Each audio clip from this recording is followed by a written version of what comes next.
다 같이 성경을 들고 일어서시기 바랍니다. 성경 봉독하겠습니다. 하나님의 말씀은 신약 성경 에베소서 1장 8절에서 14절 말씀까지를 제가 봉독해 드리겠습니다. 이것은 하나님의 말씀입니다. 이는 그가 모든 지혜와 총명을 우리에게 넘치게 하사 그 뜻의 비밀을 우리에게 알리신 것이요 그의 기뻐하심을 따라 그리스도 안에서 때가 찬 경륜을 위하여 예정하신 것이니 하늘에 있는 것이나 땅에 있는 것이 다 그리스도 안에서 통일되게 하려 하심이라. 모든 일을 그의 뜻대로 결정대로 일하시는 이의 계획을 따라 우리가 예정을 입어 그 안에서 기업이 되었으니 이는 우리가 그리스도 안에서 전부터 바라던 그의 영광의 찬송이 되게 하려 하심이라. 그 안에서 너희도 진리의 말씀 곧 너희의 구원의 복음을 듣고 그 안에서 또한 믿어 약속의 성령으로 인치심을 받았으니 이는 우리 기업의 보증이 되사 그 얻으신 것을 속량하시고 그의 영광을 찬송하게 하려 하심이라. 아멘. 앉으시기 바랍니다. 에베소서 1장 3절과 14절은 한 문장이라고 제가 말씀을 드렸습니다. 우리말 성경으로는 12구절이 되는 아주 긴 문장, 신약 성경에서 가장 긴 문장으로 이렇게 되는 내용 본문입니다. 그래서 이 긴 문장을 이제 구문론으로 살펴봐야 되는데, 네? 7절, 지금 맞아요. 7절부터 읽었죠, 제가. 7절부터. 그래서 긴 문장이기 때문에 뭐 단문이든 중문이든 장문이든 간에 문장에는 구성 요소가 있잖아요. 주어가 있고 동사가 있고. 그러니까 쉽게 말하면 주어를 주부라고 그러고 동사 내는 부분을 또 수로 부분이라고 하거든요. 그래서 이제 주부와 술부가 있고 뭐 거기에 보면 보어가 있고 목적어가 있고 그게 다 그 품사에 전부 다 의미가 있잖아요. 그죠? 의미가 있어요. 그래서 헬라 같은 경우는 이게 제일 지금 이 3절에서 다시 14절에 있는 내용이 이게 지금 한 문장이기 때문에 저도 공부를 했지만 또 이번에 설교 때문에 다시 들어보고 진짜 어려워요. 제 실력으로는 도무지 이거를 그 구문론을 제가 가를 수가 없어요. 그래서 이제 옛날에 공부했던 4년 전에 공부했던 이제 그 자료를 가지고 또 제가 또 우리 기성남 교수님 아주 좋은 내용을 가지고 지금 도움을 받아서 제가 이해하고 또 이 부분에 대해서 이제 제가 말씀을 드리는 겁니다. 그래서 3절과 14절은 한 문장에 주부와 술부에서 가장 중요한 내용은 하나님은 찬송 받으실 만하다. 이게 이제 주어와 수로 부분의 가장 중요한 맥락입니다. 그러고 나서 이제 그 뒤에 나오는 뭐 4, 5, 6절까지 쭉 보면은 주어부를 수식하는 내용이 있고 수로 부분을 수식하는 부분이 있어요. 그리고 주어 주부와 술부에서도 나름대로의 또 하나의 작은 어떤 문장의 구성을 이루죠. 또 이제 그 안에서 또 이제 나름대로 또 이제 그 구문론이 그렇게 형성이 되는데 아주 너무나 이게 그 긴 문장이기 때문에 어쨌든 오전에는 제가 이제 이 3절에서 14절까지 이제 그 멀리서 숲을 보는 거시적인 방법에서 여러분들에게 말씀을 드리고 이제 미시적인 방법으로 3절부터 쭉 해서 이제 지난 시간까지 6절까지 제가 이제 여러분들에게 말씀을 드렸습니다. 그러니까 오전에는 제가 성도 하나님의 선택과 예정을 찬송하라라고 하는 제목을 가지고 말씀을 드렸는데 이제 오후 예배의 설교는 성자 하나님의 구속 실현과 성령 하나님의 인치심을 찬송하라 제목을 이렇게 잡았습니다. 그러니까 이제 3절에서 14절까지 오전에 말씀을 드린 대로 대부분 보면은 이게 삼위일체의 구속 계획이라고 해서 전에도 제가 설교를 했었고 목사님들이 대부분 이렇게 설교를 합니다. 삼위일체 성부 하나님, 성자 예수님, 성령 하나님, 그러니까 성부 하나님의 예정과 선택, 성자 예수님의 십자가의 죽으심, 성령 하나님의 인치심, 삼위일체 하나님의 구속에 대한 사역은 맞습니다. 그러나 오전에 제가 뭐라 그랬죠? 본 3절에서 14절까지 주어는 성부 하나님이에요. 그러니까 삼위일체에 대한 사역은 기술하고 있지만 이것을 삼위일체적으로 본문을 보는 것은 정확한 내용이 아닙니다. 그래서 성부 하나님 중심으로 이제 3절과 4절을 주어가 성부 하나님이기 때문에 그렇게 보고 성자 예수님과 성령 하나님은 함께 협력하는 이제 이런 차원으로 여러분이 삼위일체에 대한 이 부분을 통해서 우리가 이제 이해를 해야 됩니다. 자, 이제 오늘 이제 그 7절 말씀을 볼까요? 자, 7절 말씀 보면은 7절 말씀 보겠습니다. 우리는 그리스도 안에서 그의 은혜의 풍성함을 따라 그의 피로 말미암아 속량 곧 죄사함을 받았느니라 라고 말했습니다.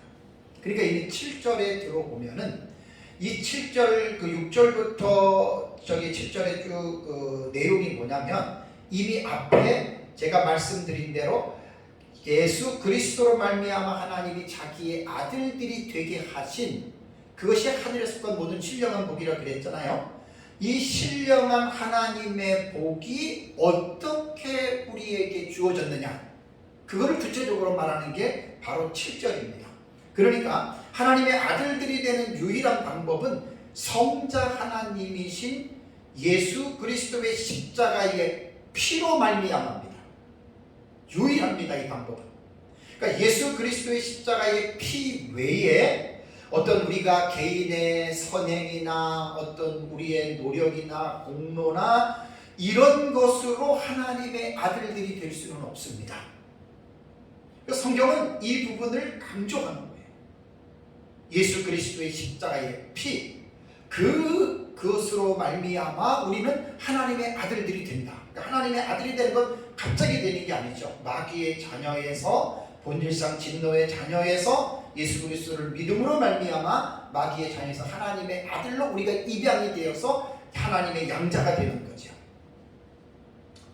그래서 예수 그리스도의 십자가의 피로 이루어지는 것은 에베소서 2장 4절과 5절을 보세요. 이제 에베소서 참 너무 좋습니다.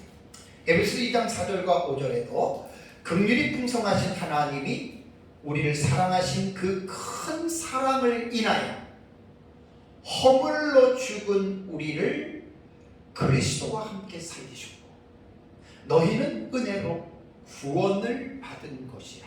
정확하게 하나님의 아들들이 되는 방법을 정확하게 가르쳐주는데 only way입니다. 오직 한 길입니다.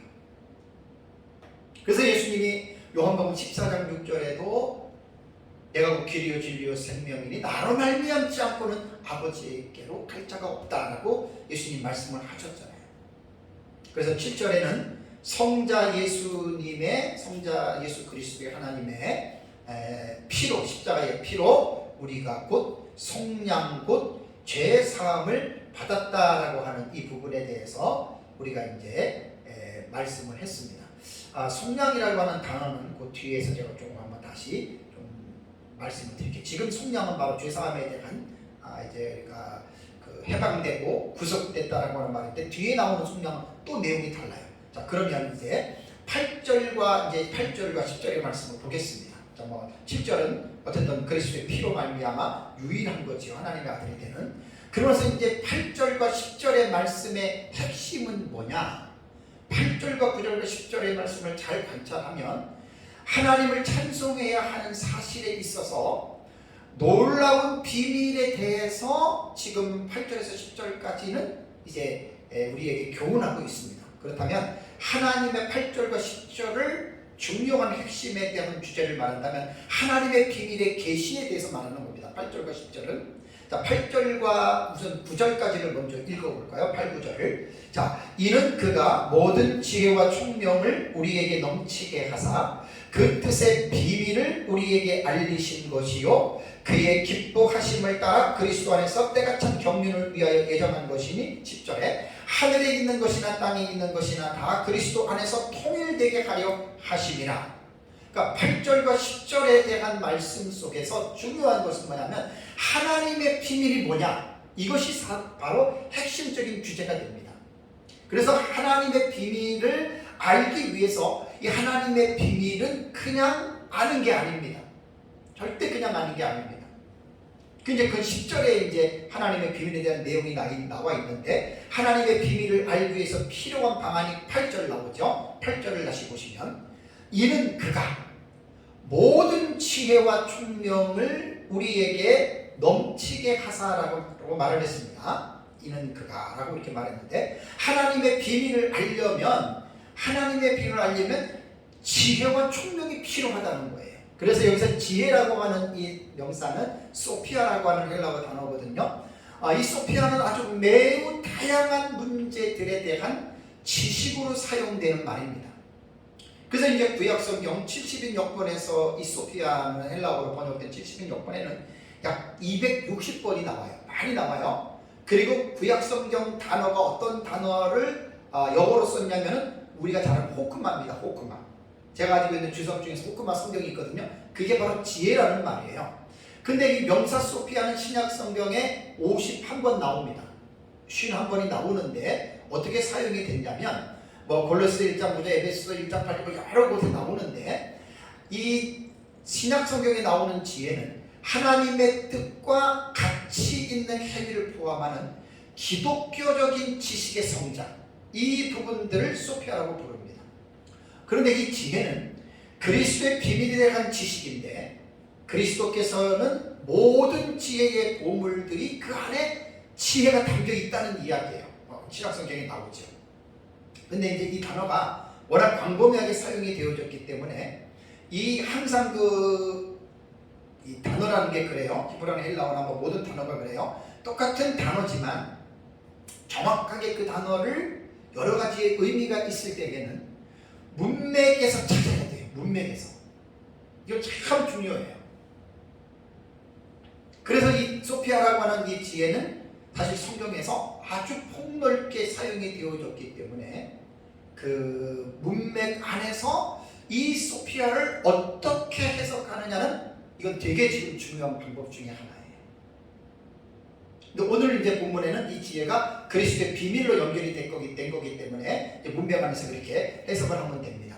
우리말의 뜻을 지혜를 찾아보면 사물의 도리나 이치를 잘 분별하는 정신의 능력, 이게 지혜입니다. 그러니까 지혜로운 사람들은 이 세상에서 말 그대로 그냥 잘 살아가고, 지혜 없는 사람들은 미련하게 산다, 그런 말이에요. 이게 일반적인 용어고 성경에는 그런 말입니다. 다음에 이제 총명이라고 하는 말이 있잖아요. 총명이라고 하는 프로네시스라고 하는 이 단어는 그냥 생각입니다. 혹은 이해력으로도 이 말은 번역이 됩니다. 그래서 혹은 또 영리함, 혹은 도덕적인 통찰력이 있다. 참 총명해야 돼요, 사람. 이게 이제 우리말의 사전을 찾아보니까 총명이라고 하는 의미는 보거나 들은 것을 오래 기억하는 힘이 있다. 참 저 사람 총명하다, 이렇게 말하고요. 또 아주 영리하고 재주가 있으면 우리는 저 사람은 참 총명하다, 여러분, 이렇게 말을 하는 겁니다. 이게 일반적인 우리말의 어떤 그 용례예요. 근데 이제 본문에서 말하는 에베소에서 말하는 총명은 아까 말씀드린 대로 하나님의 비밀을 깨닫기 위해서 이 지혜와 총명이 필요하다는 거예요. 구약성경 다니엘서에 보면 다니엘이 느부갓네살이 꿈을 꿨잖아요. 근데 느부갓네살이 그 꿈의 내용을 본인도 몰라요. 근데 너무나 중요한 거예요. 그래서 바벨론의 박사들을, 술사들을 모아놓고 내가 꾼 꿈을 해석하라, 해석해봐라. 해석하지 못하면 너희들 다 죽여버리겠다. 왕이여, 무슨 꿈을 꿨는지 가르쳐줘야죠. 나도 몰라. 해석하지 않으면 너희들 죽일 거야. 다니엘이 하나님께 기도했잖아요. 은밀한 가운데 하나님이 지혜와 총명을 주신 거예요, 다니엘에게. 그러니까 지금 성경에서 말하는 이 지혜는 하나님으로부터 오는 지혜와 총명입니다. 세상적으로도 우리가 가지고 있는 어떤 머리, 이성, 또 이런 어떤 기억력, 이런 것들은 이제 하나님이 주시는 타고났지만, 지금 성경에서 말하는 그걸 말하는 게 아니에요. 하나님으로부터 주어지는 지혜와 총명을 받아야 우리가 오늘 그 1장 10절에서 말하는 그리스도의 비밀을 여러분 우리가 깨달을 수 있다는 거예요.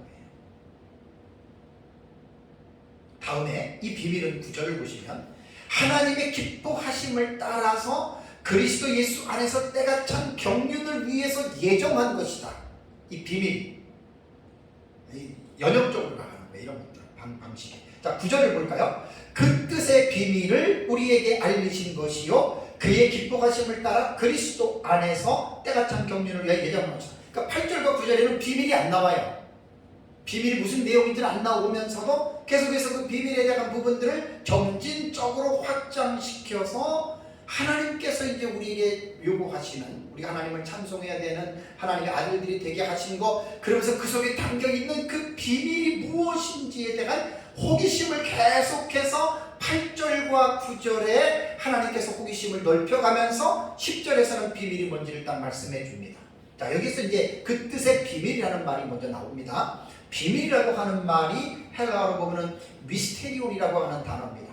신비하다, 비밀이다라고 하는 말인데, 요 그 원어 사전에 보면은 명사 미스테리온은 미오라고 하는 단어에서 유래됐다 그래요. 그러면 미오라고 하는 단어가 뭐냐? 입이나 입술을 닫는 거예요.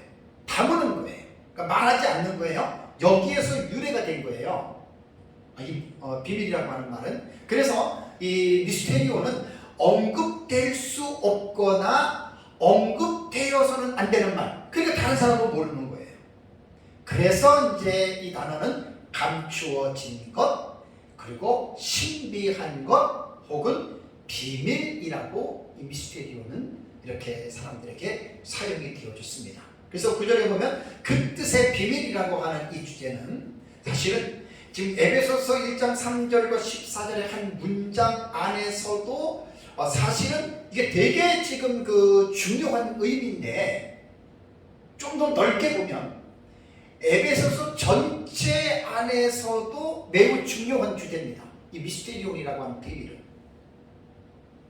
그래서 하나님은 자신의 비밀을 모든 지혜와 총명으로 사도 바울을 통해서 지금 에베소 성도들에게 이 비밀을 지금 하나님이 공개하고 있는 거예요. 그러면 그 비밀이 뭐냐? 10절에 나오는 거예요. 10절을 볼까요? 자, 이 비밀은 이런 겁니다.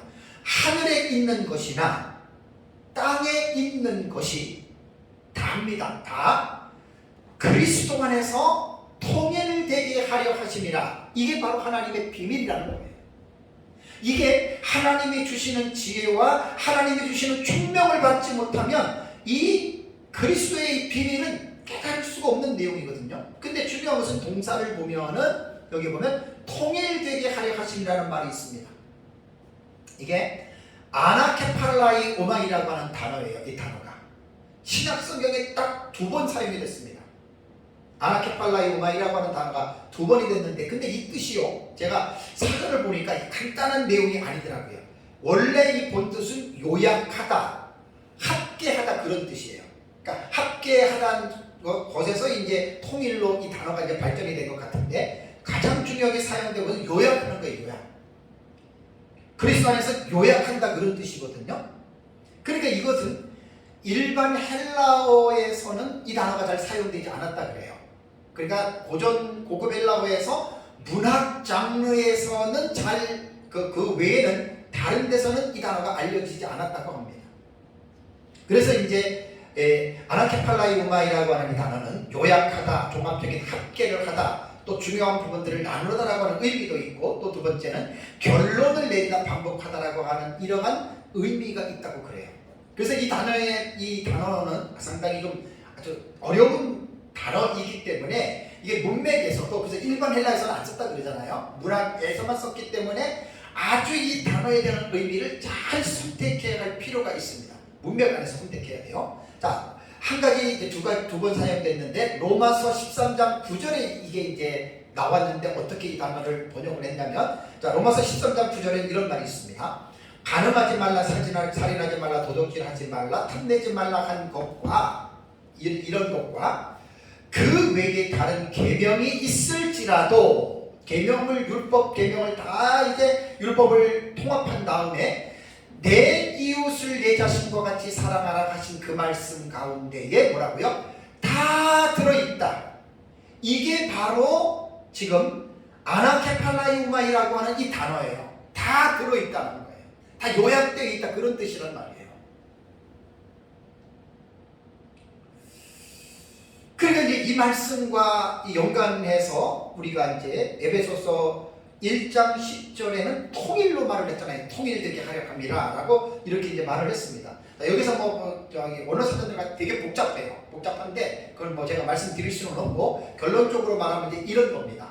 교회가 뭐냐? 에베소서는 교회론이라고 그랬잖아요. 상당히 교회론이 깊습니다. 교회는 뭐냐? 구성원이 유대인과 이방인들의 총화라 그래. 총화는 전체를 모은 수거든요. 구약 시대에는 이스라엘 백성들이 자기들만 하나님의 선택된 백성이라고 믿었잖아요. 근데 사실 구약적인 개념도 그게 아니죠. 출애굽기 19장 5, 6, 7절을 보면은, 시내산 언약에 보면은 하나님이 이스라엘 백성들을 선택한 목적이 그들만 구원하려고 선택한 게 절대 아니에요. 그들을 제사장 나라와 민족으로 삼아서 전 세계에 있는 모든 민족에게 하나님의 복음을 전하기 위해서 이스라엘 백성들을 하나님이 제사장 나라로 부르신 것 뿐이지, 이스라엘 백성들만 구원하려고 한 것이 절대로 아닙니다. 그것을 이스라엘 백성들이 오해한 거예요. 하나님의 뜻을. 신약시대의 교회는 뭐냐? 유대인과 이방인들의 전체를 모은 그러한 수다라고 하는 말입니다. 그런데 이 교회라는 이 전체의 몸은요, 이 몸으로 성경은 이제 에베소 보면 몸으로 비유했거든요. 고린도전서에도. 근데 여기서 뭐냐면 몸 할 때에는 몸을 통제하는 머리에 대한 것을 우리는 생각을 해야 됩니다. 머리. 그러니까 인간의 뇌에서 인간의 몸이 지령을 받아서 그 지체는 머리의 지령을 따라서 몸이 움직이는 거죠. 그러니까 몸은 머리의 지시에 복종하는 거예요. 이게 지금 나중에 이제 에베소 뒤에 가면 교회를 깊이 있게 제가 설교를 하겠습니다. 교회는요, 머리가 목사가 아니에요. 예수 그리스도예요. 그분이 교회의 전 지체, 전 세계에 흩어져 있는 보이지 아니하는 무용교회는 하나입니다. 구원받은 사람들의 총모임의 하나예요. 전 세계 교회가. 그들에게 각자에게 성령을 통해서 이제 말씀하십니다. 그럴 때 교회의 지체인 성도들은 내 뜻대로 내 마음대로 사는 것이 아니라 머리가 되시는 그리스도께서 말씀을 통해서 우리에게 교훈하는 것을 철저하게 복종하는 것, 순종하는 것. 여러분, 이게 교회고 이게 성도들의 이 세상을 살면서 살아가는 삶의 모습이 되어줘야 됩니다. 아주 에베소서 뒤에 보면은 매우 구체적으로 하나가 되고, 그 다음에 예수 그리스도에서 각 마디가 연결이 되고, 그러면서 그리스도의 장성한 분량까지 자라는 것이, 이것이 바로 교회라고 하는 사실을 후반부에는 분명하게 바울이 교훈하고 있습니다. 오늘날 교회의 구성원인 목사와 중직자인 장로와 안수집사, 권사, 성도들이 말입니다. 이게 무슨 인간의 집단이 아니거든요. 교회는 머리가 그리스도입니다. 목사도 머리가 아닙니다. 하나님의 말씀을 통해서 교회를, 그리스도의 그 가르침을 따라서 교회를 이끌어가는, 지도자를 이끌어가는 게 이제 목사의 역할인데, 이게 이제 머리가 되시는 그리스도의 교훈에 대해서 모르면 자기 마음대로 하는 거예요. 목사도 지 마음대로 하고 성도도 지 마음대로 하고. 문제가 많은 겁니다. 그렇다면 10절에서 중요한 것은 뭐죠? 본문에서 교훈하는 말은 뭡니까? 만물하고요. 곧 이 만물이 뭐라고 부연 설명했죠? 하늘에 있는 것들과 땅 위에 있는 것들. 하늘에 있다 그러면 철학적으로는 형이 상하의 세계고, 땅에 있는 것들은 형이 하하의 세계에 있는 존재입니다. 그러니까 형이 상하과 형이 하하에 있는 이 두 그룹의 존재들을 어떻게 된다고요? 그리스도 안에서 뭐가 된다고요? 케팔라이오마예요. 요약되는 거예요. 요약. 근데 요약 그러면 우리가 어때요? 이해하기가 쉽지 않죠. 그죠? 원래 이제 그 중요하게 쓰였던 케팔라이오마이가 요약으로도 번역이 되고, 길성남 교수님 책에 봤더니 아주 요약으로 딱 써놨는데, 처음에는 조금 어감이 안 왔는데 자꾸만 이제 언어 사전을 들어서 공부하고 보니까 요약으로 번역되는 것도 이해할 만해요. 그것이 이제 어떻게 됐냐면 통일. 우리는 이렇게 들어서 이해하기는 이 통일이 가장 우리에게 쉽게 와닿아요. 그러나 요약도 틀린 말은 아닙니다.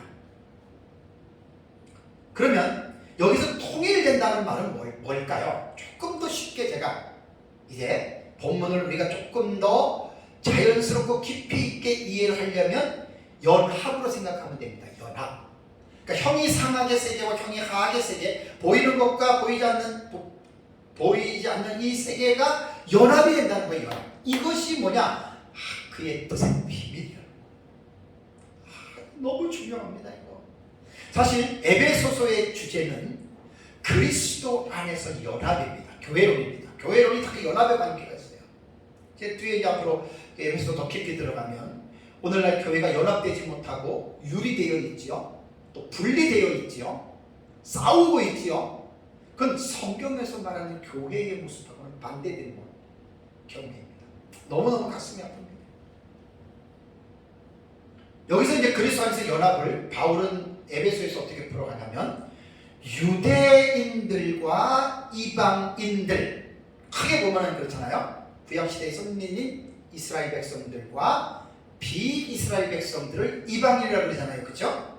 그래서 이제 에베소서 안에는 유대인들에 대한 내용과 이방인들에 대한 내용, 그 다음에 지역적으로는 아시아인들과 유럽인들, 그 다음에 또 이제 그 사회적인 구성원으로 볼 때는 노예들과 자유인들이 있어요. 이러한 사람들 가운데에 교회가 구성이 되어진 거예요. 그러니까 교회는 각계 각층에 있는 사람들이 다 모이잖아요. 그죠? 그래서 한 몸이 되는 거잖아요. 그들을 향해서 에베소서 편지를 쓰고 있는 거예요. 그리스도 안에 있는 성도, 그 다음에 신실한 자들에게 이렇게 편지를 쓴 겁니다. 그래서 이러한 각기 다른 부류의 사람들, 세상에서는 분열된 거잖아요. 다 나누어지고 흩어진 사람들이잖아요. 근데 이러한 사람들이 그리스도 안에서 그리스도로 말미암아 그리스도를 통하여 어떻게 되느냐? 연합이 된다는 거예요.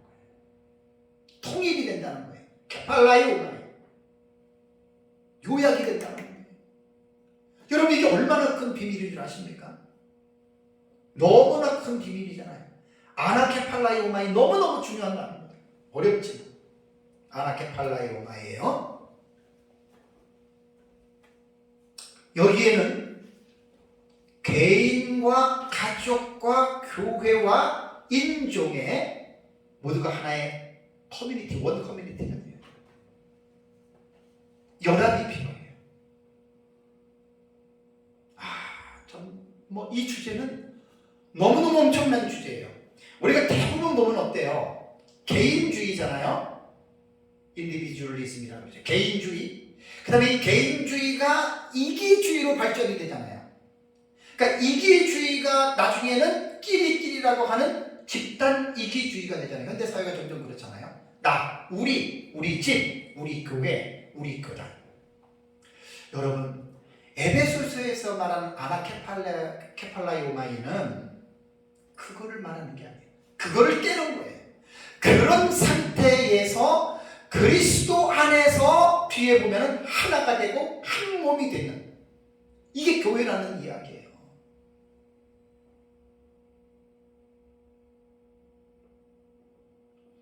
에베소서 전 내용을 통해서 연합이라고 하는 주제는 문자적으로는 명백하게 나타나진 않지만 은연중에 뚜렷하게 에베소서의 이 사상이 지금 흐르고 있어요. 이거를 끄집어내고 특별히 교회는, 목회자는 에베소에서 이 하나 되는 연합에 대한 이 의미, 그리스도를 통해서 이루어지는 이 연합을 잘 깨닫고 성도들에게 가르쳐서 교회 안에서도 남자와 여자의 분리, 세대와 세대의 분리, 집도 또 지방에 대한 고향에 대해서 분리가 되고 이런 것들을 교회 안에는 허물어야 돼요. 이게 막힌 담이거든요. 이게.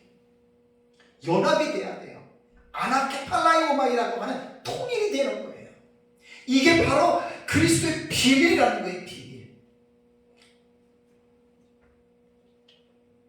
에베소에는 교리와 조직에 있어서 뿐만이 아니라 머리 되시는 그리스도 안에서, 그리고 교회의 영적인 몸인 교회 안에서 모두가 one body예요. 한 몸으로 연합을 해라. 이거 교회가 실천해야 됩니다. 교단도 그렇고요. 이거 진짜 한국 교회 전체가요, 전 세계 교회가요, 이 에베소서를 잘 공부해서 지금 에베소가 뭘 지금 강조하고 있는지, 이 연합, 아나케팔라이오마이라고 하는 이 통일되는 것, 이거를 지금 깨달아서 교회들이 순종해야 됩니다. 그래서 이 연합은 바로 엔 그리스도, 그리스도 안에서 가능하다는 거예요. 할 말이 너무나 많습니다. 그러나 생략하겠습니다. 그리스도 안에는 제가 세 가지 의미가 되겠어요. 장소, 연합, 도구. 참 중요한 내용들입니다. 그러니까 하나님은 우주의 중심이자 구원의 중심이 바로 그리스도예요. 그래서 예수 그리스도 안에서 하나님께서 아나케팔라이오마예요. 요약하고 하나님 통일하시는 것은 어떻게 하셨냐면 예수 그리스도의 십자가의 죽음과 부활의 사건을 통해서 하나님이 시작하셨습니다. 그리고 예수 그리스도께서 하늘로 승천하셔서 하나님 보좌 우편에 그분이 앉으시면서 우주의 통합의 역사를 하나님께서 시작하셨습니다. 그리고 그것이 지금은 진행 중에 있고 종국에 가서는 이 아나케팔라이 오마이가 완성이 되는 거예요. 그래서 오늘 본문에서는 이 우주 통합의 대상을 만물이라고 얘기를 했는데 만물은 뭐라 그랬죠? 하늘에 있는 것들과 땅 위에 있는 것들이라고 말씀을 드렸죠. 그죠? 스웨덴 신학자인 크리스 카라브리스가 이런 말을 했습니다. 하늘에 있는 것들이란 뭐냐? 하늘에 있는 것은요, 정사들과 권세들을 포함한 하늘의 영적 세력들을 가르칩니다. 에베소에도 나오고 골로새에도 나와요. 에베소와 골로새에서는 쌍둥이 소신이라고 할 만큼 아주 비슷한 주제들이 이렇게 같이 이렇게 말씀되고 있어요. 그래서 하늘에 있는 영적 세력들이고 땅에 있는 것들이란 유대인과 이방인으로 분열된 세상의 인류를 가르칩니다.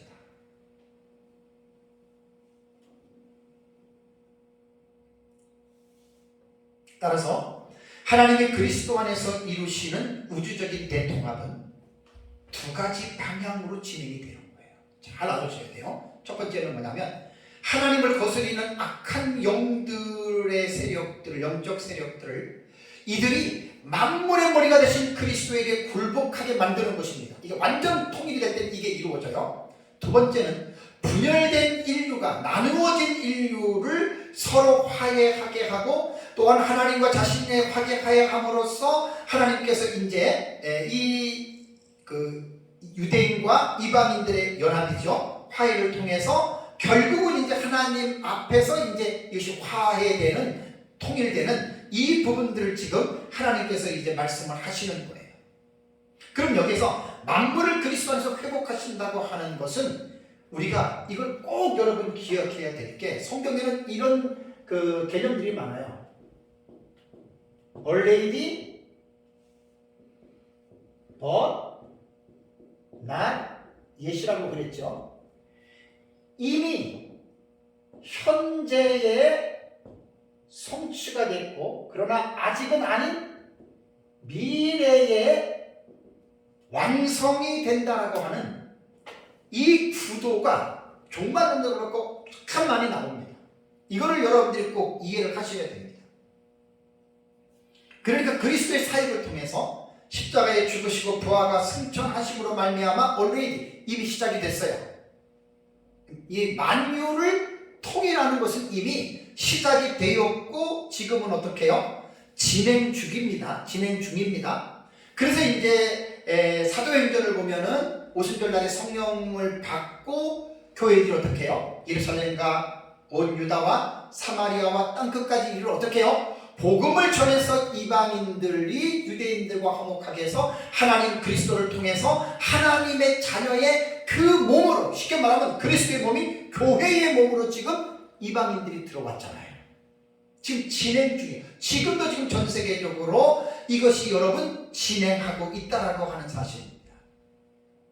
그러나 만유를 통일하시는 것은 아직은 완성된 게 아니지요. but not yet의 개념입니다. 그러면 만물의 완전한 회복은, 통일은 언제 이루어지느냐? 그래서 이것은 종말론적인 주제로 이 주제는 접근해야 돼요. 저는 종말론을 연구하면서 이 사실에 대한 분명한 이해를 가지고 있습니다. 종말론 우리 많이 공부했잖아요. 딱 우리는 이미 만물을 통일하는 마지막 완성의 시점이 우리는 딱 이미 공부를 많이 했어요. 역사적 전천년 종말 신학의 입장으로 볼 때 예수 그리스도의 재림 이후 이 땅에서 이루어지는 천년왕국과 연관이 있고요. 그 다음에 천년왕국이 종국 이후에 새하늘과 새 땅 새 예루살렘에서 만물의 회복을 비로소 여러분 완성이 되는 것입니다. 그래서 사도 바울은 이 우주적 재통일을 바로 아까 뭐라 그랬죠? 하나님의 뜻의 비밀이다라고 9절에 말한 거예요. 그 뜻의 비밀이라고.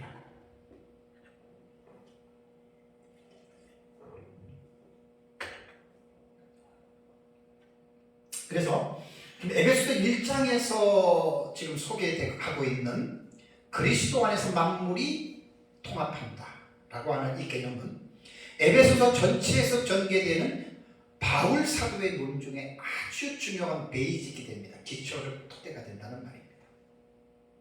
그리고 이제 여섯 번째는 하나님이 주신 영광스러운 복을 성도들이 찬양하게 하려 하심이라. 이게 이제 11절과 14절의 내용이에요. 그런데 11절과 14절은 누구를 대상으로 말하는 것인가에 대해서 관심을 가져야 됩니다. 되게 좀 까다로워요. 저도 요번에 설교 준비하면서 조금 이제 발견을 했는데 되게 지금 까다로운 게 뭐냐면 11절을 보세요. 11절을 보시면 우리라고 하는 대명사 나오죠. 그죠? 우리, 1인칭 복수잖아요. 그죠? 또 12절에는 뭐가 나오냐면 우리가 라는 말이 나옵니다. 또 13절을 보면 뭐가 나오죠? 너희도라고 하는 2인칭 복수가 나와요. 그죠? 또 14절에는 우리라고 하는 1인칭 복수가 나와요. 그렇다면 여기서 말하는 우리가 너희도 우리는 대상이 누구일까를 한번 생각해 봐야 됩니다. 본문을 자세하게 보면 결론적으로 말하면 11절과 12절은 우리라고 하는 1인칭 복수 속에는 바울과 유대인 성도들을 말합니다. 유대인 그리스도인이에요. 그리고 13절과 14절에 우리는 바울과 에베소에 있는 이방인 성도들로 보는 것이 합당해요. 그러니까 에베소 안에 있는 이제 유대인 그리스도인들이 있고 이방인 그리스도인들이 있잖아요. 그래서 11절과 12절은 이제 유대 그리스도인, 13절, 14절은 이방 그리스도인. 이 둘이지만 이 둘이가 지금 한 몸이 됐잖아요. 예수 그리스도 안에서 예수 그리스도를 통해서. 다 너무 중요해요. 그러면 바울이 왜 이런 말을 했느냐? 11절과 12절을 보시보세요. 11절과 12절을 보면 모든 일을 그의 뜻의 결정대로 일하시는 이의 계획을 따라, 그 다음에 누가? 우리가 그랬죠? 우리가 1인칭 복수입니다. 예정을 입어 그 안에서 기업이 되었으니 12절에도 이는 우리가 유대인 그리스도인들과 바울이라고 했습니다. 우리가 그리스도 안에서 전부터 바라던 그의 영광의 찬송이 되게 하려 함이라.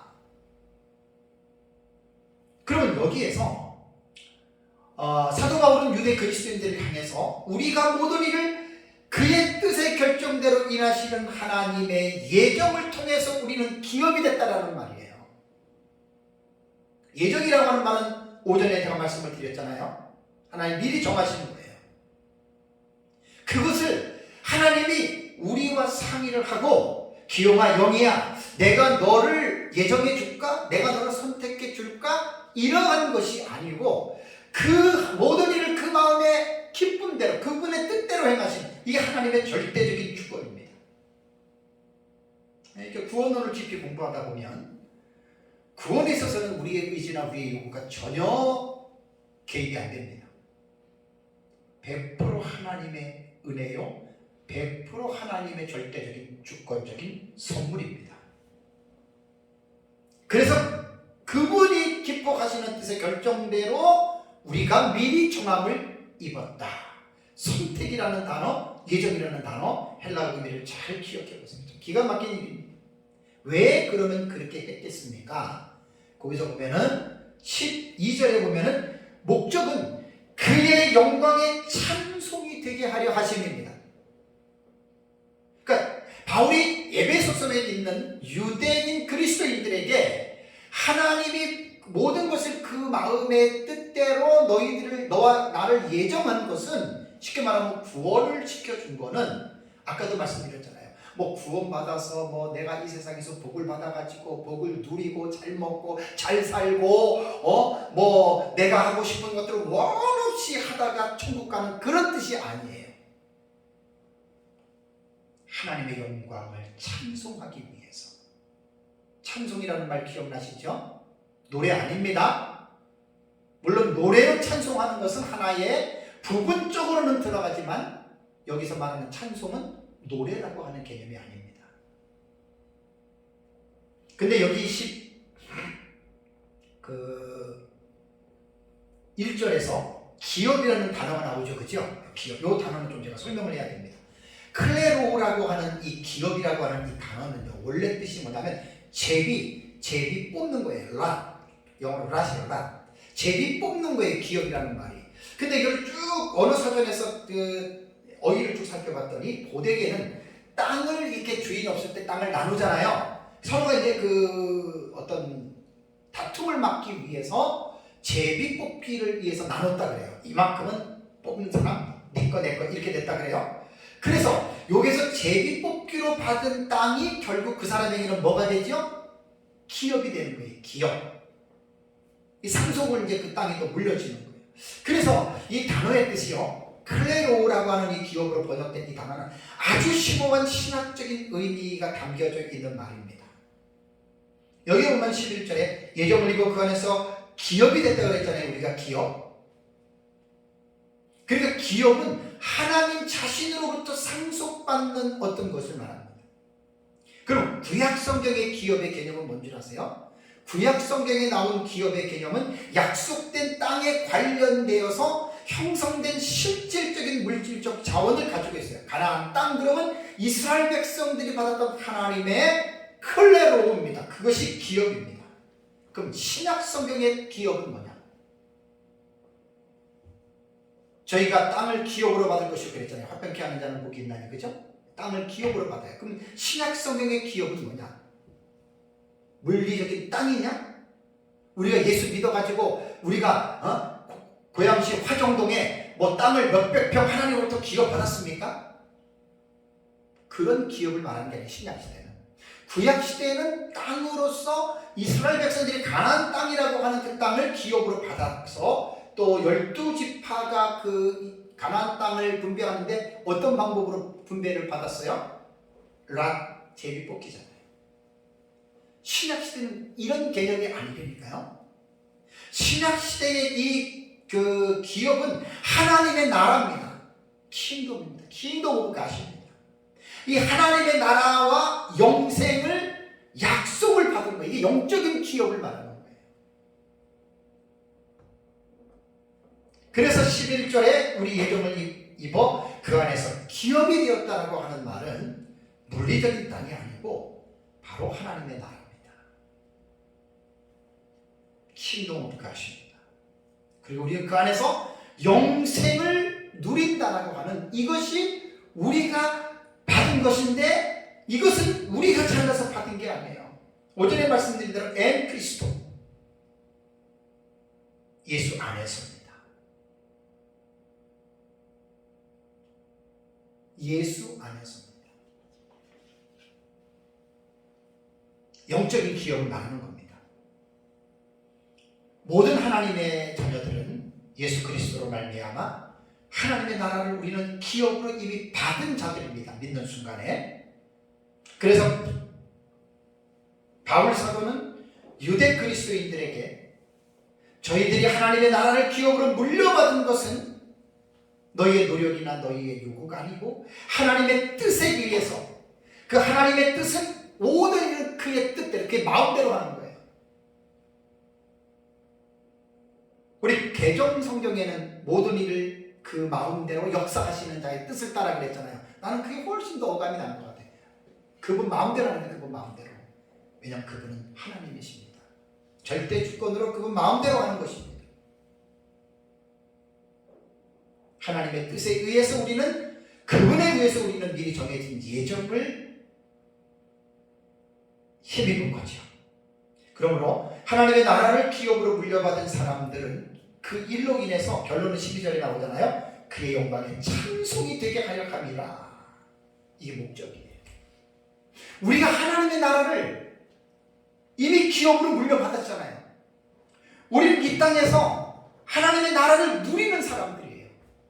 하나님의 나라는 여러분 제가 두 가지의 개념을 꼭 가지고 있어야 돼요. 물론 하나님의 나라는 왕, 백성, 그 다음에 통치, 영역, 법률, 하나님의 나라에는 여러 가지 의미들이 있지만 이 하나님의 나라야라고 말을 할 때에는 중요한 것은 뭐냐면 현재와 미래라고 하는 하나님의 나라는 두 가지의 차원을 기억해야 됩니다. 왜냐하면 예수님 당시에도 하나님의 나라가 여기 있다 저기 있다 말하지 말아라. 하나님의 나라는 너희 가운 안에 하나님의 나라가 임했다고 그랬죠. 그러니까 예수 그리스도께서 오시면서 하나님의 나라가 이미 이 땅에 설립이 된 거예요. 그 예수 믿는 순간에 우리는 현재적인 바로 그리스도 안에서라고 하는 엔크리스토가 장소적인 의미가 있고 연합적인 의미가 있다 그랬죠. 그러니까 그 예수 그리스도께서 오심으로 믿음으로 말미암아 우리는 현재 프레젠트예요. 현재 우리는 하나님의 나라 안에서 살아가고 있는 겁니다. 이걸 구원받은 사람들은 느껴야 돼요. 근데 예수 믿는 사람이 하나님의 나라가 어디 있냐고 이렇게 말한다면 그 사람은 구원받은 사람이 아닙니다. 높은 산이 거친 들이 궁궐이나 사막이나 내 주 예수 보신 곳이 그 어디나 하늘나라. 주 예수 내 맘에 들어와 계신 후 망령된 행실을 긋고 머리털보다 더 많은 내 죄가 눈보다 희게 됐네. 주 예수 내 맘에 오신, 주 예수 내 맘에 오신, 이게 바로 그 사람 마음 안에 하나님의 나라가 장소적으로 현재에 임하신 거고, 그렇지만 하나님의 나라는 완성된 것이 아닙니다. 바로 but not yet의 개념입니다. 아직은 완성되지 않는 미래에 완성된 나라라고 하는 것입니다. 그래서 이 하나님의 나라를 기업으로 물려받은 사람들은 already 이미 임했어요. 그러나 완성되지 않았기 때문에 이 땅에서 사는 동안에는 바로 12절 마지막에 말하는 대로 그의 영광에 찬송이 되기 위해서, 그것을 이제 4절에서 제가 말씀을 드렸잖아요. 4절에 보면은 오전에 그 앞에서 거룩하고 흠이 없게 살아가는 것이 하나님을 찬송하는 것이고, 그 다음에 에베소서 2장 10절에 선한 일을 위해서 지으심을 받았기 때문에 선하게 사는 사람이 그분이 바로 하나님을 찬송하는 사람이에요. 여기서 착한 행실을 오해하면 안 돼요. 도덕과 윤리적인 개념의 착한 행실을 말하는 게 아니에요. 하나님의 말씀을 순종하는 그것이 바로 선한 행위다라고 하는 것 여러분들이 꼭 기억을 해야 됩니다. 마지막으로 13절과 14절 보겠습니다. 그러니까 11절과 12절은 유대의 그리스도인들에게 하는 말이라고 얘기를 했고요. 그 다음에 13절 14절을 보시면 그 안에서 너희도, 이인칭 복수가 나오죠. 너희도 진리의 말씀 곧 너희의 구원의 복음을 듣고 그 안에서 또한 믿어 약속의 성령으로 인치심을 받았으니 이는 전부 다 이게 부연해 주는 거예요. 아까 오전에 말씀드린 대로 접속사, 관계대명사, 지시대명사 이런 것들을 통해서 앞에 있는 문장을 이어가는 거예요. 성경을 읽을 때 이런 부분들을 잘 이끌어가는 어떤 매개체를, 단어들을 잘 이해해야 됩니다. 이는 왜요? 우리 기업의 보증이 되사 그 얻으신 것을 속량하시고 그의 영광을 찬송하게 하려 하십니다. 이게 13절 14절에 나오는 말입니다. 자, 13절에 너희도, 14절에 우리라는 말이 나오죠. 복수입니다. 그렇다면 본문에서 말하는 2인칭 복수 대명사 너희는 앞에서 제가 말씀드린 대로 이방인 성도들을 말합니다. 너희라고 말할 때는 에베소서 교회 안에 크리스찬 유대인들도 있지만 이방인 그리스도인들이 거의 다 많잖아요. 그래 여기서 너희라고 하는 지시하는 요 사람들은 바로 이방인 성도들을 말하는 것이라고 주교학자들이 다 이렇게 얘기를 합니다. 참 이거 되게 깊은 통찰이에요. 그래서 이방인은 육신적으로는 아브라함의 자손들이 아니죠. 근데 예수 그리스도의 복음은 이스라엘을 넘습니다. 민족을 넘습니다. 그래서 모든 이방인대로 이 복음이 전해졌잖아요. 이것이 사실 성경이 교훈하는 내용입니다. 그런데 14절에 보면은 보증이 돼서 그 얻으신 것을 속량하시고라는 말이 나와요. 아까 그 앞에서도 제가 속량이라고 하는 단어를 7절에 그의 피로 말미암아 속량하고 속량이 곧 죄사함을 받았다. 요 해석은 우리가 잘 알고 있는데 14절에 말하는 이 속량은 우리가 조금 이해하기 힘든 뜻이에요. 왜냐하면 여기 속량하라고 하는 말이 아폴리트로시스라고 하는 이 단어인데요. 이 단어는 구속 혹은 구조 혹은 해방으로 영어 성경은 번역이 됩니다. 리덴션, 그 다음에 딜리버런스, 그 다음에 릴리스 해가지고 이렇게 번역이 되는 단어인데, 이 단어는 대체적으로 우리가 알고 있는 게 구원에 대해서 말할 때 뭔가 혹은 속전이라고 하는 의미로 잘 알고 있어요. 그런데 여러분, 본문에 사용된 의미는 그런 직접적인 의미가 아니에요. 에베소 1장 14절과 에베소서 4장 30절에 보면은 아폴리트로시스는 완전한 기업에, 하나님의 나라에 들어가는 것을 뜻하는 거예요. 그래서 에베소서 4장 30절에 하나님의 성령을 근심하게 하지 말라. 그 안에서 너희가 구원의 날까지 인치심을 받았다. 구원이 완성되는 날까지. 그 속량은 바로 그러한 차원에서 조금 더 우리가 생각하는 그러한 의미보다는 조금 더 이제 먼 미래에 있는 이제 이런 차원에서 여러분 우리가 이 아폴리드로시스라고 하는 단어를 우리는 이제 이해할 필요가 있습니다. 자, 하나님께서 이루어 놓으신 구속의 사역을 성부, 선택, 성자께서 구속 실행, 아까 7절에 십자가에 죽었다, 이게 구속을 실현한 거예요. 나타낸 거예요. 완성시킨 거예요. 그런데 그 13절을 보면 하나의 또 성령 하나님의 사역이 나오죠. 그게 뭐라 그랬죠? 13절을 보면은 진리의 말씀 너희의 구원의 복음을 듣고 그 다음에 그 안에서 또한 믿어 어떻게 해요? 약속의 성령으로 인치심을 받았다. 스프라기죠. 요한계시록 설교할 때 인치심에 대한 이 단어 많이 말씀드렸잖아요. 스프라기죠.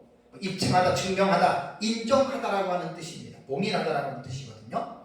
여기에서 성령의 인치심이라고 하는 이 뜻이 되게 중요해요. 이 뜻을 잠깐 제가 설명을 해드릴게요. 동사 스프라기조는 신약 성경에 32번 나옵니다. 32번 나오는데 요한계시록에만 22번 나와요. 그 다음에 바울 서신에 6번, 요한복음에 2번, 마태복음에 1번, 디모데 후서에 이 스프라기조가 1번 나오는데, 신약 성경에서 이 단어가 문자적인 의미로 사용된 경우는 거의 드물어요. 32에 거의 다가 비유적인 용례로 스프라기조, 인친다, 봉인한다라고 하는 말로 사용이 됐거든요. 그래서 사도 요한은 스프라기조를 인증하다, 증명하다, 그게 이제 계시록 말고 요한복음에 이제 요 단어를 사도 요한은 썼어요. 그래서 이제 스프라기조는 인증하고 증명하고 확증하다라고 하는 의미로도 이 단어가 사용이 됐는데, 요한복음 3장 33절을 보시면 그의 증언을 받는 자는 하나님이 참되시다는 것을 인쳤느니라. 그러니까 하나님의 증거를 받는 자가 곧 하나님의 참되시다고 하는 것을 인정 내지 확증하는 것을 스프라기조로 사용했다는 말이에요. 그러면 바울은 이 에베소에 있는 이방인 성도들에게 뭘 말하냐면, 에베소 교회 성도들은 하나님의 말씀을, 바울이 전한 말씀을 들었어요. 2차 전도 여행 때의 말씀을 듣고 3차 전도 여행 때는 바울이 에베소에서 약 2, 3년 동안 머물면서 하나님의 그리스도의 복음을 전했죠. 그들이 그 말씀을 들었어요. 그리고 그 말씀을 듣고 믿었어요. 그러면 말씀을 듣고 내가 죄인이라고 하는 사실을 깨닫고 예수 그리스도가 내 죄 때문에 십자가에 죽으셨다고 하는 사실을 믿은 사람들은 그들에게 바로 성령이 인을 쳐주신다는 그 말입니다. 그래서 지금 13절과 14절은 에베소에 있는 이방인 성도들에게 너희가 그리스도 안에서 이 복음의 말씀을 너희들이 듣고 그 안에서 믿었고 그래서 그 결과로 약속의 성령으로 너희들은 스프라기죠, 인치심을 받았다라고 하는 것이 이게 본문이 말하는 가장 중요한 요소예요. 이게 본문을 읽는 가장 1차적인 내용이거든요. 근데 나중에 뒤에 말씀드리지만 이걸 엉뚱하게 읽는 신학이 또 있어요. 자, 그러면 먼저 이 성령으로 인치심을 약속의 성령이라고 그랬죠. 그죠? 약속이라고 하는 말은 뭐죠? 이전에 어떠한 사실이 전제가 된 거예요. 그러니까 지금 성령으로 인치심을 받는데 갑자기 어느 날 갑자기 인치심을 받는 게 아니라 이전에 이미 이러한 사실에 대해서 하나님께서 프로미스 하셨어요. 약속이 되어져 있다는 거예요. 그럼 그 약속이 어디에 있는지 찾아야 되잖아요. 자, 요한복음 7장을 보세요. 요한복음 7장 37절에서 39절을 보시면 명절 끝날 곧 큰 날에 예수께서 서서 외쳐 이르시되 누구든지 목마르거든 내게로 와서 마시라. 나를 믿는 자는 성경의 이름과 같이 그 배에서 생수의 강이 흘러나오리라. 그러니까 예수를 믿는 자는 배에서 생수의 강이 나와요. 39절에 그 비유의 설명을 했죠. 이는 그들이 그를 믿는 자들이 받을 뭐라고요? 성령을 가리켜 말씀하신 것이라. 그래서 예수께서 아직 영광을 받지 않으셨으므로 성령이 아직 그들에게 계시지 아니하더라. 그래서 오순절 날에 성령이 강림하시잖아요. 참 기가 막힌 교회사적으로 기가 막힌 사건입니다. 그래서 이게 이제 지금 예수님이 공생애 때 이미 약속했잖아요. 그죠? 나를 믿는 자는 성령을 받는다. 이 예수님이 이전에 약속했고, 갈라디아서 3장 14절에도 보면 이는 그리스도 예수 안에서 아브라함의 복이 이방인에게 미치게 하고, 그 다음에 또 우리로 하여금 믿음으로 말미암아 성령의 약속을 받게 하려 함이라. 약속입니다.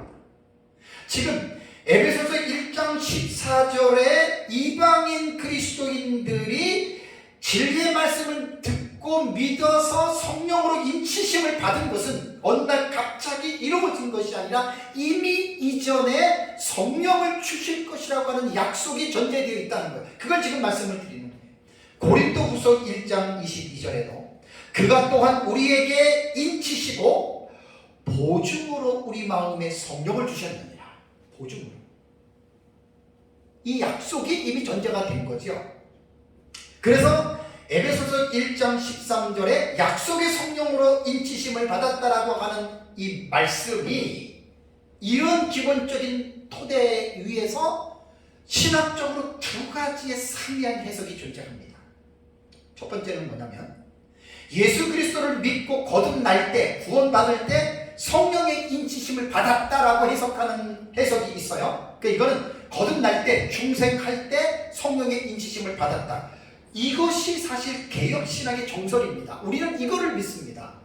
그런데 두 번째 상이한 해석이 뭐냐면 성령의 인치심을 어떻게 해석을 하냐면 예수를 믿고 난 뒤에, 믿은 후에 특별하게 경험하는 성령의 세례로 이 부분을 해석하는 사람이 있습니다.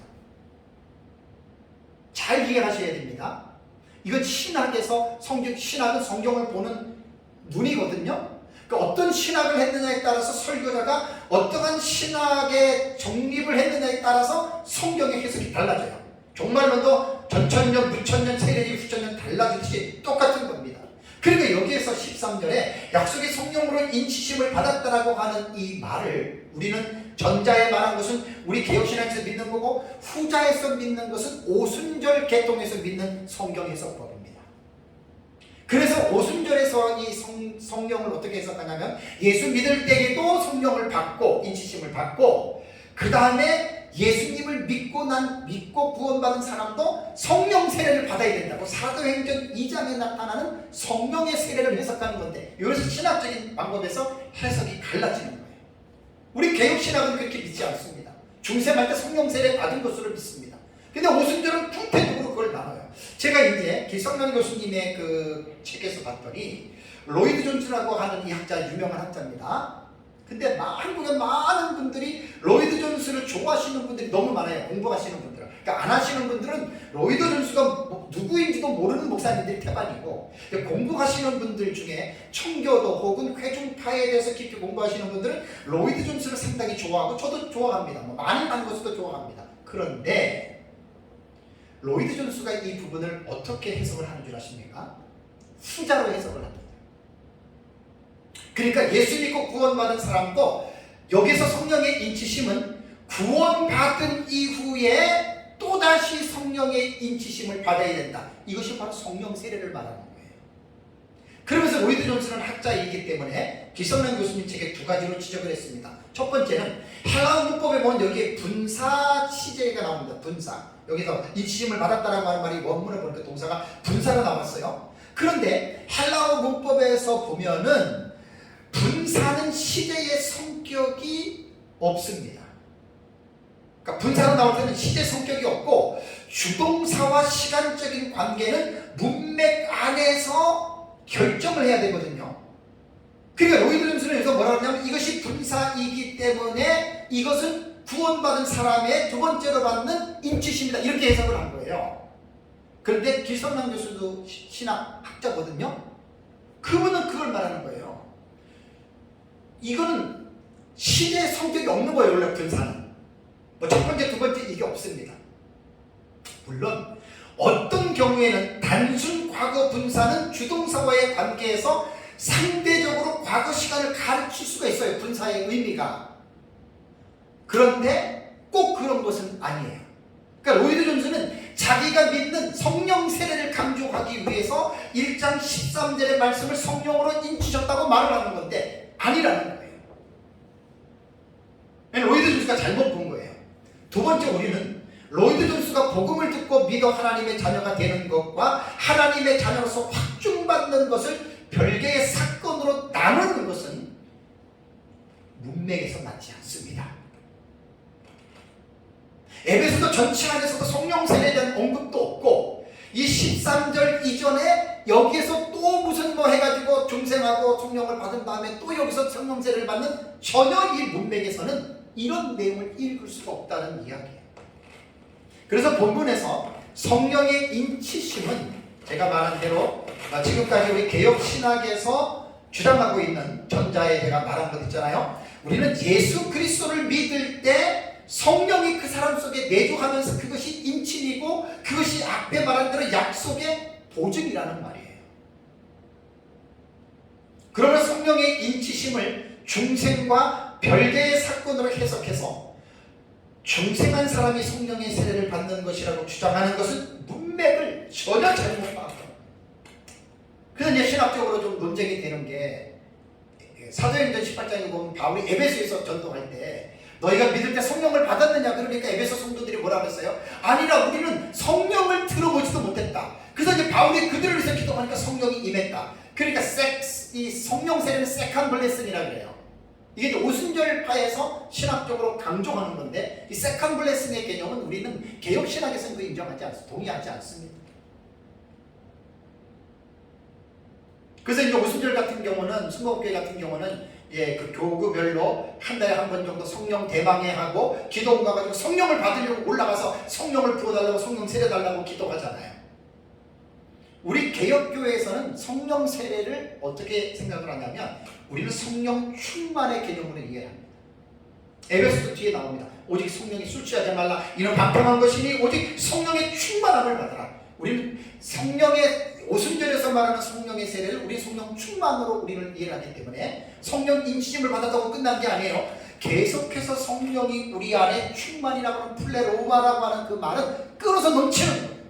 계속해서 성령의 지배를 계속해서 받아야 돼요. 우리가 어느 때든지 이게 성령 충만이에요. 바울이 이 지금 11절과 14절에 말하고 있는 중요한 요지는 11절과 12절에 에베소에 있는 유대인 그리스도인들인 너희들도 또 이방인 13절과 14절에 있는 이 이방인 그리스도인인 너희들도 어떻게 해요? 구원의 복음을 듣고 너희들은 약속의 성령으로 스프라기죠. 인치심을 받아서 너희들이 하나님의 소유가 됐고 하나님의 아들들이 되었다. 그래서 14절에 그의 영광을 찬송하게 하려는 하심이라고 말을 하고 있는 겁니다.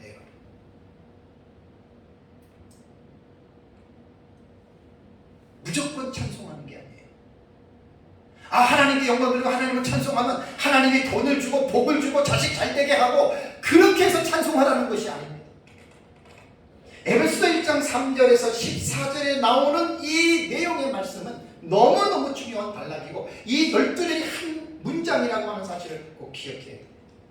사랑하는 성도 여러분, 사도 바울은 에베소서 1장 3절과 14절에 하나님은 우리 주 예수 그리스도의 아버지께서 그리스도 안에서 하늘에 속한 모든 신령한 복을 주신 하나님께 찬송하라고 권유한 거예요. 그래서 3절 초반절에 율로게토스 찬송하리로다라고 하는 형용사를 먼저 바울이 집어넣는 거예요. 비동사 성량. 찬송하리로다. 왜 찬송해야 되느냐? 그러면서 이제 3절에 하늘의 속한 모든 신령한 복을 우리에게 주셨고, 그러면서 하나님이 주신 모든 신령한 복은 4절에서 10절까지 쫙 나오죠. 그러면서 그 신령한 복은 하나님이 창세전에 그리스도 안에서 우리를 선택했고, 그 다음에 5절에 보면 예정했고, 그래서 자기 아들들이 됐고, 하나님 우리를 택하신 이유는 그분 안에서 거룩하게 살아가려고 하나님이 우리를 선택했다라고 하는 부분을 가르쳐 줍니다. 그래서 우리는 하나님의 영광을 거저주신 것이기 때문에 하나님의 은혜의 영광을 찬송하라는 거예요. 그러면서 이제 어떻게 하나님의 아들들이 되게 하셨냐에 대해서는 구체적으로 7절에 성자 하나님의 그리스도의 십자가의 피값으로 우리를 속량을 해서 죄사함을 받아서 우리가 하나님의 아들들이 되었다라고 말을 하고요. 그 다음에 이제 8절부터는 그 하나님의 뜻의 비밀을 우리에게 알리시는데, 하나님의 지혜와 하나님의 총명이 우리에게 필요하다는 거예요. 하나님의 지혜와 총명이 없으면 하나님의 뜻의 비밀을 알 수가 없는데, 그 뜻의 비밀은 10절에 그리스도 안에서 만물이 다 통일되게 하는 것. 너무 기가 막히잖아요, 이 뜻이. 사랑하는 성도 여러분, 에베소서에 담겨있는 바울 서신 중에 백미라고 하는 서신서들의 여왕이라고 하는 너무나 중요한 책을 이번에 선택하게 했어요. 하나님 너무 감사해요. 저는 저도 이제 다시 에베소서를 공부하면서 에베소서를 통해서 우리가 무엇을 믿어야 할지에 대한 교리 부분을 잘 이해하고, 또 교리를 통해서 우리는 어떻게 살아야 하는지에 대한, 그리스도인에서 어떻게 살아야 되는지에 대한 이 부분을 아주 구체적으로 계시하고 있는 것이 에베소서입니다. 특별히 에베소서는 교회론이라고 하는 커다란 주제가 있습니다. 지상의 모든 교회들이 에베소서 안으로 들어가서 에베소서에 담겨있는 하나님의 진리의 말씀에 푹 잠기면, 오늘날 한국교회 세계교회 안에 있는 교회 안에 여러 가지의 문제들이 에베소서 안에서는 100% 다 해결이 됩니다. 그래서 설교자들은 에베소서를 잘 연구해서 자기 교회 안에 이루어지고 있는 모든 문제들을 에베소서 안에서 해결할 수 있는 모든 답이 에베소서 안에 다 있습니다. 무조건 저를 위해서 여러분들 계속해서 기도해 주시고, 에베소 말씀을 제가 잘 연구하고, 또 제가 연구하는 제가 먼저 실행해야 돼요. 내가 먼저 실천하고 여러분들에게 또 잘 가르칠 수 있도록 여러분들이 기도해 주시면 감사하겠습니다. 다 같이 함께 기도하겠습니다.